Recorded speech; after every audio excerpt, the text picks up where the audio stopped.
ನಮಸ್ಕಾರ. A1 ಮೀಡಿಯಾಗೆ ಸ್ವಾಗತ. ಆಸ್ತಿಯಲ್ಲಿ ಪಾಲು ಕೇಳುವ ಮುನ್ನ ಈ ಕೆಲಸ ಮಾಡಲೇಬೇಕು. ಇಲ್ಲದಿದ್ದರೆ ನಿಮ್ಮ ಕೈಗೆ ಆಸ್ತಿ ಸಿಗುವುದೇ ಇಲ್ಲ. ಮೊದಲೆಲ್ಲ ಕಾನೂನುಬದ್ಧವಾಗಿ ಸಿಗುತ್ತಿದ್ದ ಆಸ್ತಿಯು ಇನ್ನು ಮುಂದೆ ಸುಲಭವಾಗಿ ಸಿಗುವುದಿಲ್ಲ. ಏಕೆಂದರೆ ಕರ್ನಾಟಕ ಹೊಸ ಕಾನೂನು ತಂದಿದೆ. ಮೊದಲೆಲ್ಲ ತಂದೆ ತಾಯಿಯ ಆಸ್ತಿ ಮಕ್ಕಳಿಗೆ ಸೇರುತ್ತೆ ಎನ್ನುವ ಕಾನೂನಿತ್ತು. ಕೆಲವರು ಆಸ್ತಿ ಸಿಕ್ಕ ಮೇಲೆ ತಂದೆ ತಾಯಿಯನ್ನು ನಡು ನೀರಿನಲ್ಲಿ ಬಿಟ್ಟವರೂ ಇದ್ದರು. ಪೋಷಕರು ಇದ್ದು ಎಲ್ಲವನ್ನೂ ಕಳೆದುಕೊಂಡ ವೃದ್ಧಾಶ್ರಮಗಳಿಗೆ ಸೇರಿರುವ ಅನೇಕ ನಿದರ್ಶನಗಳು ಕೂಡ ನಮ್ಮ ಕಣ್ಣು ಮುಂದಿವೆ. ಇದನ್ನೆಲ್ಲ ಮನಗಂಡಿರುವ ಕರ್ನಾಟಕ ಸರ್ಕಾರ ಆಸ್ತಿಯಲ್ಲಿ ಪಾಲು ಕೇಳುವ ವಿಚಾರದಲ್ಲಿ ಹೊಸ ನಿಯಮಗಳನ್ನು ರೂಪಿಸಿದೆ. ಸರ್ಕಾರ ಸೂಚಿಸಿರುವಂತೆ ಮಕ್ಕಳು ನಡೆದುಕೊಳ್ಳದಿದ್ದರೆ ಇನ್ನು ಮುಂದೆ ನಿಮ್ಮ ಪೋಷಕರ ಆಸ್ತಿ ಸಿಗುವುದೇ ಇಲ್ಲ. ಇಷ್ಟಕ್ಕೂ ಸರ್ಕಾರ ತಂದಿರುವ ಹೊಸ ಕಾನೂನಿನ ವಿವರ ಇಲ್ಲಿದೆ ನೋಡಿ.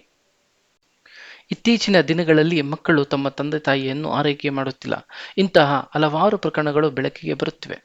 ಪೋಷಕರು ಒಂದು ವೇಳೆ ಮಕ್ಕಳು ಅಥವಾ ಸಂಬಂಧಿಕರು ತಮ್ಮನ್ನು ಆರೈಕೆ ಮಾಡದಿದ್ದರೆ ಅವರ ಹೆಸರಿಗೆ ಮಾಡಿರುವ ಆಸ್ತಿ ವಿಲ್ ಅಥವಾ ದಾನಪತ್ರವನ್ನು ರದ್ದು ಮಾಡುವ ಅಧಿಕಾರ ಹೊಂದಿರುತ್ತಾರೆ. ಅವರಿಗೆ ಇಷ್ಟವಿಲ್ಲದಿದ್ದರೆ ಮಕ್ಕಳಿಗೆ ಆಸ್ತಿ ಕೊಡುವಂತಿಲ್ಲ ಎಂದು ಕರ್ನಾಟಕ ಸರ್ಕಾರ ಸ್ಪಷ್ಟಪಡಿಸಿದೆ. ಈ ಬಗ್ಗೆ ಕಂದಾಯ ಸಚಿವ ಕೃಷ್ಣ ಬೈರೇಗೌಡ ಅವರು ವಿಧಾನ ಪರಿಷತ್ತಿನಲ್ಲಿ ಮಾಹಿತಿ ನೀಡಿದ್ದಾರೆ. ವಿಧಾನ ಪರಿಷತ್ ಸದಸ್ಯೆ ಬಲ್ಕೀನ್ ಬಾನು ಅವರು ಕೇಳಿದ ಪ್ರಶ್ನೆಗೆ ಸರ್ಕಾರದ ಪರವಾಗಿ ಸಚಿವ ಉತ್ತರಿಸಿದ್ದಾರೆ.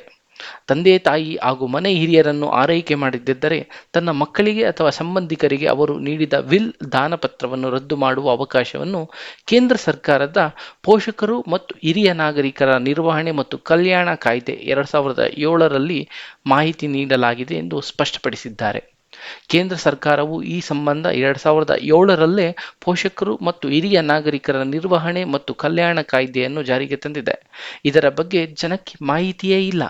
ಈ ಕಾಯ್ದೆಯ ಪ್ರಕಾರ ಮಕ್ಕಳು ಅಥವಾ ಸಂಬಂಧಿಕರು ಹಿರಿಯ ನಾಗರಿಕರನ್ನು ಆರೈಕೆ ಮಾಡಲೇಬೇಕು. ಅವರಿಗೆ ವಯಸ್ಸಾದಾಗ ಔಷಧಿ ಸೇರಿದಂತೆ ಅವರ ಮಾಸಿಕ ಖರ್ಚಿಗೆ ಹಣ ಕೂಡ ಕೊಡಬೇಕು. ಒಂದು ವೇಳೆ ಹಣ ನೀಡದಿದ್ದರೆ ಅಥವಾ ಆರೈಕೆ ಮಾಡದಿದ್ದರೆ ಪೋಷಕರು ಈ ಕಾಯ್ದೆಯ ಸೆಕ್ಷನ್ 9ರ ಅಡಿ ದೂರು ದಾಖಲಿಸಬಹುದು ಎಂದು ಉಲ್ಲೇಖಿಸಿದ್ದಾರೆ. ಒಂದು ವೇಳೆ ಪೋಷಕರ ದೂರು ಸಾಬೀತಾದರೆ ತಂದೆ ತಾಯಿಯಿಂದ ಆಸ್ತಿ ಪಡೆದ ಮೇಲೂ ಅವರ ಆರೈಕೆ ಮಾಡದಿದ್ದರೆ ಸೆಕ್ಷನ್ 23ರಂತೆ ಪೋಷಕರು ತಮ್ಮ ಮಕ್ಕಳ ಅಥವಾ ಸಂಬಂಧಿಕರ ಹೆಸರಿನಲ್ಲಿ ಬರೆದಿರುವ ವಿಲ್ ಅಥವಾ ದಾನಪತ್ರವನ್ನು ರದ್ದುಗೊಳಿಸಬಹುದು. ಆಸ್ತಿ ಮತ್ತೆ ಪೋಷಕರ ಹೆಸರಿಗೆ ವಾಪಸ್ ಪಡೆಯುವ ಅವಕಾಶ ಕೂಡ ಕಾನೂನಿನಲ್ಲಿ ಕೊಡಲಾಗಿದೆ. ಇದರ ಮೇಲ್ವಿಚಾರಣೆಯ ಜವಾಬ್ದಾರಿಯನ್ನು ಉಪ ವಿಭಾಗಾಧಿಕಾರಿಗಳಿಗೆ ನೀಡಲಾಗಿದೆ. ಈ ವಿಚಾರದಲ್ಲಿ ಜಿಲ್ಲಾಧಿಕಾರಿಗೆ ಅಪೀಲು ಹೋಗಲು ಕೂಡ ಅರ್ಜಿದಾರರಿಗೆ ಅವಕಾಶ ಕಲ್ಪಿಸಲಾಗಿದೆ. ದಯವಿಟ್ಟು ನಿಮ್ಮ ಪೋಷಕರು ಆಸ್ತಿಗಷ್ಟೇ ಸೀಮಿತ ಆಗದೆ ಅವರ ಸಂಪೂರ್ಣ ಜವಾಬ್ದಾರಿ ನಿಮ್ಮದಾಗಲಿ ಎಂದು ಬಯಸುತ್ತೇವೆ. ಧನ್ಯವಾದ.